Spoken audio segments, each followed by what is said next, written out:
নমস্কার বন্ধুরা, শাশুড়ি বৌমার রান্নাঘরে আপনাদের সবাইকে স্বাগত জানাই। আর আজকে দেখুন ডিম আর আলু দিয়ে একটা রেসিপি বানাবো, মানে সন্ধ্যাবেলার টিফিন। কিভাবে বানাচ্ছি আমি আপনাদের দেখাবো। একটা গ্রেটার নিয়েছি, এটা নিয়ে এই যে ডিমগুলো হালকা হালকা করে ঘষে নিতে হবে।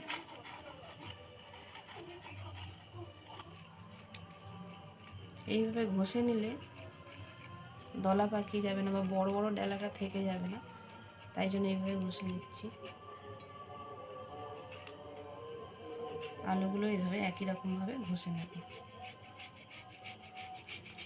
হ্যাঁ, ডিম আলুটা সেদ্ধ করা আছে।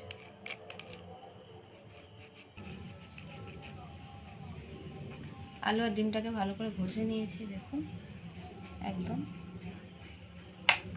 এই পর্যায়ে দিয়ে দিতে হবে কী কী মশলা দিচ্ছি দেখুন। এখানে আছে লবণ, লঙ্কার গুঁড়ো, হলুদ গুঁড়ো, কুচনো লঙ্কা, আর এখানে আছে জিরে আর ধনে গুঁড়ো। সব মশলাগুলো একসাথে দিয়ে দেবো, দিয়ে মাখিয়ে নেব ভালো করে।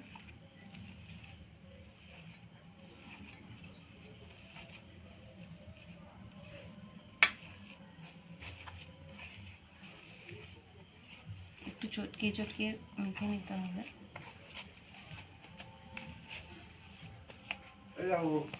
মেখে নিয়েছি, এটা নিয়ে এটা সরিয়ে রেখে দেবো।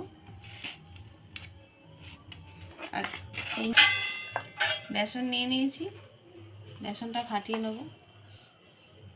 বেসনের মধ্যে লবণ, হলুদ, লঙ্কা আর জিরে গুঁড়ো, ধনে গুঁড়ো এগুলো দিয়ে দেবো।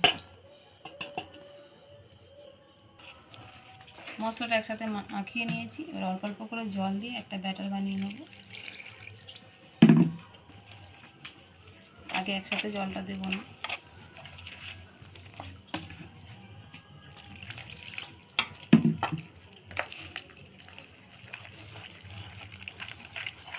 ভালো করে ফাটিয়ে নেব। দেখুন এইভাবে ব্যাটারটা বানিয়ে নিয়েছি। হাতে সামান্য একটু তেল দিয়ে নিয়েছি, নিয়ে এরকম একটা ছোট ছোট এইভাবে চ্যাপটা করে নিয়েছি। আর একটা করে দেখাচ্ছি। এই যে একইভাবে এভাবে গোল করে নিয়ে হাতে রেখে হাতে একটু তেল দিয়ে নেবে, তাহলে আর তুলতে সুবিধা হবে। এই যে এইভাবে করে নিয়েছি।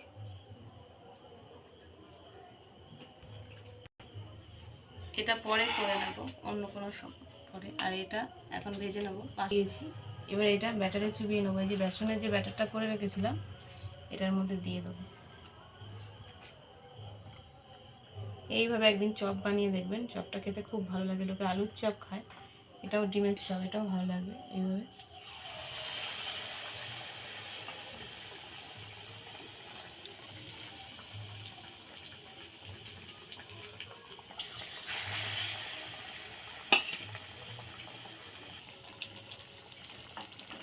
এইভাবে একটুখানি ঘুরিয়ে নেবো, কারণ ওটা উপরে পড়ে গেছিলো, একটু বসে গেছে। এই দেখুন কত সুন্দর ফুলেছে, দেখুন পুরো চপেরই মতো, দেখে ডিমের চপ। এইভাবে চপ বানিয়ে দেখো, খুব সুন্দর লাগবে খেতে।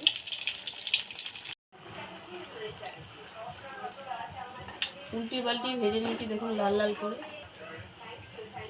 আলুর চপ তো সবাই খেয়েছো, এইভাবে একবার ডিম আলুর চপ খেয়ে দেখবেন। চপটা খেতে দারুণ লাগে, মুড়ির সাথে তো খেতে জমেই যাবে সন্ধ্যাবেলার টিফিন।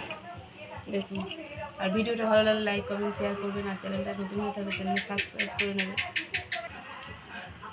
মুড়ি দিয়েও খেতে পারো, কিন্তু এইভাবে সস দিয়েও খেতে পারো, শুধু যদি কেউ মুড়ি দিয়ে না খেতে চাও। দেখুন চপটা কিন্তু দারুণই হয়েছে। খুব গরম আছে, তবু একটু ভেঙে দেখিয়ে দিচ্ছি। দেখুন ভিতরটা কত সুন্দর ফুলেছে, কত সুন্দর হয়েছে দেখুন।